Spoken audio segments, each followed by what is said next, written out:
Selamat pagi saudara-saudari yang dikasihi Kristus. Mari kita mengawali hari baru dengan mendengarkan firman Tuhan yang diambil dari Injil Matius bab 6 ayat 1 sampai 6, dilanjutkan ayat 16 sampai dengan 18. Tuhan bersamamu. Inilah Injil suci menurut Santo Matius. Dalam khotbah di bukit, Yesus bersabda kepada murid-muridnya, "Hati-hatilah, jangan sampai melakukan kewajiban agamamu di hadapan orang supaya dilihat. Karena jika demikian, kamu tidak beroleh upah dari Bapamu yang di surga. Jadi, apabila engkau memberi sedekah, janganlah engkau mencanangkan hal itu seperti yang dilakukan orang munafik di rumah-rumah ibadat dan di lorong-lorong, supaya dipuji orang. Aku berkata kepadamu, hendaklah sedekahmu itu diberikan dengan tersembunyi. Maka Bapamu yang melihat tersembunyi akan membalasnya kepadamu. Dan apabila kamu berdoa, janganlah berdoa seperti orang munafik. Mereka suka mengucapkan doanya dengan berdiri di rumah-rumah ibadat dan pada tikungan-tikungan jalan raya, supaya mereka dilihat orang. Aku berkata kepadamu, mereka sudah mendapat upahnya.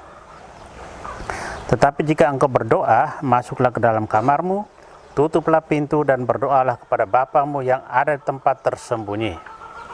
Maka Bapamu yang melihat yang tersembunyi akan membalasnya kepadamu.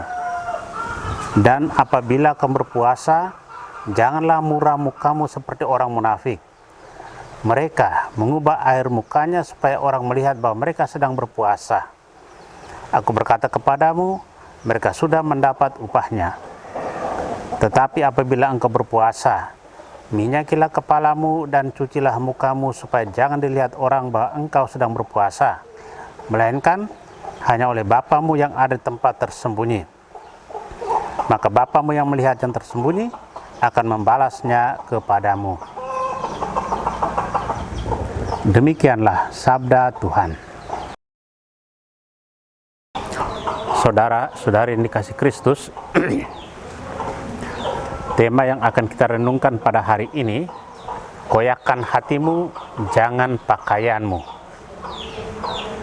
Hari ini kita merayakan Hari Rabu Abu, yang merupakan pintu gerbang memulai masa persiapan penyambutan Tuhan yang akan bangkit atau masa Prapaskah.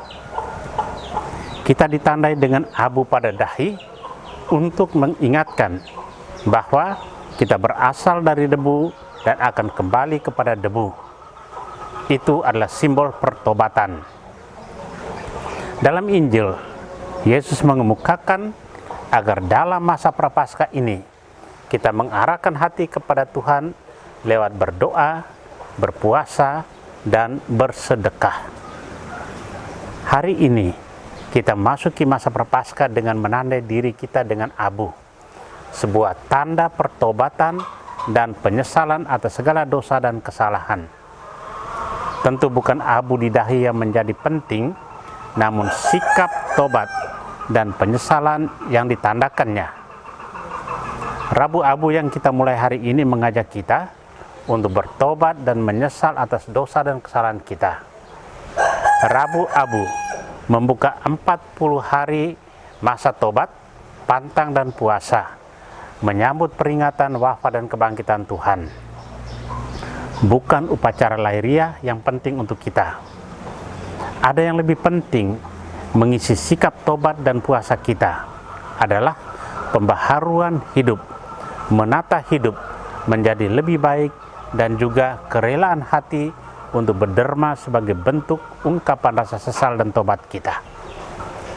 Masa puasa yang diawali dengan menandai diri kita dengan abu, mengajak kita untuk lebih mendekatkan diri dengan Tuhan dan juga beramal dan berbagi kepada sesama manusia.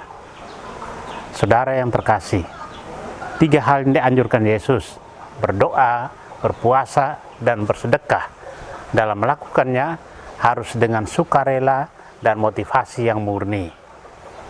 3 hal ini mampu memperdalam dan memulihkan hubungan kita dengan Allah yang sering kita ingkari. Yesus mengajarkan bagaimana kita harus mempraktekkan doa, puasa dan sedekah ini dengan tujuan yang sungguh-sungguh untuk kemuliaan Allah. Tidak hanya sikap lahiriah saja, agar dipuji orang, namun terutama karena kerinduan akan pertobatan diri secara terus-menerus. Mari kita persiapkan hati menyambut kebangkitan Tuhan dengan doa, puasa, dan sedekah yang murni tanpa pamrih, agar Tuhan senantiasa berkenan menyatakan kemuliaan-Nya kepada kita. Amin. Marilah kita berdoa. Tuhan, pagi ini kembali kami naikkan syukur dan permohonan. Terima kasih sudah menjaga kami saat tidur maupun bangun. Terima kasih untuk udara sejuk dan segar pagi ini. Bukalah mata hati kami di awal hari ini. Mampukan kami memandang kemurahan dan karya-Mu, serta memuji dan memuliakan-Mu melalui pekerjaan dan pelayanan kami hari ini. Bimbinglah kami selalu untuk menyadari kesalahan kami dan bertobat, sehingga kami sungguh rendah hati, mau membuka hati dan siap menerima rahmat-Mu yang akan tinggal dalam hati kami. Kristus terang dunia, berkatilah keluarga-keluarga kami, jadikanlah kami alat kasih-Mu, dan pantaskanlah kami menjadi hamba-Mu yang setia. Amin. Tuhan bersamamu. Semoga kita sekalian, orang-orang yang terkasih dan doakan, seluruh aktivitas kita hari ini dilindungi, dibimbing, dan diberkati oleh Allah yang Maha Kuasa, Bapa dan Putra dan Roh Kudus. Amin.